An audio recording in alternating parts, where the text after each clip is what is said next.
দর্শক, এই মুহূর্তে আমরা আছি পটুয়াখালী বাউফলে কেশবপুর ইউনিয়নে কেশবপুর ২ নং ওয়ার্ডে।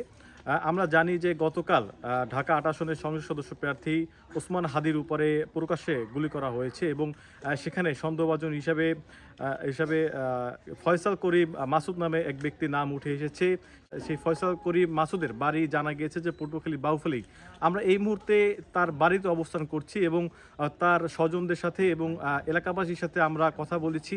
আমরা কথা বলে জানতে পেরেছি যে এখানে তার বাবার বাড়ি এটা, কিন্তু এখানে তিনি দীর্ঘ 30 থেকে 35 বছর যাবৎ এই বাউফলে তারা আসেনি এবং যারা স্বজন রয়েছে তাদের সাথে যোগাযোগ সম্পূর্ণ তাদের সাথে বিচ্ছিন্ন রয়েছে, এমনটাই আমরা জেনেছি। এবং এই বাড়িতে তাদের যেটুকু সম্পদ ছিল, জায়গা জমি, সেটুকু তারা বিক্রি করে চলে গিয়েছেন এবং এখানে কোনো সম্পদ তাদের নেই বলে তারা জানিয়েছেন। আমরা ফয়সাল করিম মাসুদ সম্পর্কে জেনেছি যে এর আগেও তিনি ঢাকার একটি চাঞ্চল্যকর ঘটনার আসামি।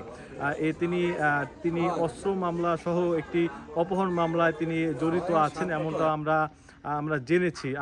আমরা কথা বলার চেষ্টা করব স্থানীয়দের সাথে এবং তার স্বজনদের সাথে। হুমায়ুন কবির নামে এই বাড়িতে তাদের এই বাড়ি, কিন্তু এই বাড়ি সারিয়া তারা মিনিমাম 30 বছর আগে এই বাড়িতে উনি গেছে আর কি, জায়গা জমিন বিক্রি করিয়া। শুনছি নাকি এরকমের ঢাকাতে বাড়ি করছে। আর এই গতকালকে দেখলাম ফেসবুকে, মানে ওই উড়ানে বৈশা দেখে তো ওই পোলাপানে সেই লগে আমরাও দেখলাম, আমিও দাঁড়াই দেই যে এরকমের এক বিশ্ব কি নেতারে গুলি করছে। সম্পর্কে মনে করো 35 বছর আগে দেশ দিয়ে গেছে। বাপে মরছে, মা মরছে, বড় ভাই মরছে, কোনো সময় দেখিনি। আবার বিয়ে শাদী করছে কোন দেশে কইতে নিয়ে, তারপরে ছেলে বান হয়েছে শুনছি যে 3 ছেলে। কেরা কি করে না খায় তার আমরা বাবা জানি না। শুনছি 3 ছেলে, পোলারা ব্যবসা করে না বাণিজ্য করে জানি না। পোলাবান দেশই না এলাকা আমি ঘুরছি জানে না সবার দেরে।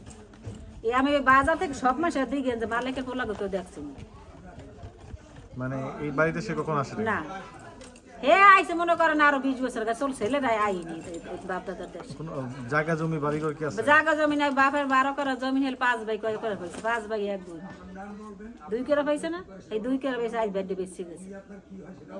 আমরা তার চিনিও না বা তার বাবা মাকে চিনি না, তাদের তো দূরের কথা। তাদের বাবা মানে নাম শুনছি, আমরা তো মালিক নামে তাকে শুনছি, মানে কখনো দেখি নাই। তো এখন আপনাদের সুবাদে জানতে পারলাম যে ওনারা একটা দুর্ঘটনার সাথে জড়িত, কিন্তু আমরা তাদেরকে চিনি না, কখনো তো বাড়িতে আসে নাই, এজন্য আমরা জানি না। মানে যে লোকের বিরুদ্ধে এই ঘটনা আর কি, মানে বলা হচ্ছে ওনার বাবাই গেছে 40 বছর 30 বছর আগে বাড়ি থেকে। উনি স্টুডেন্ট লাইফেই চলে গেছে বাড়ি থেকে। ওই ঢাকায় পড়াশোনা করছে, ঢাকায় উনি বিয়ে শাদী করে সংসার করছে।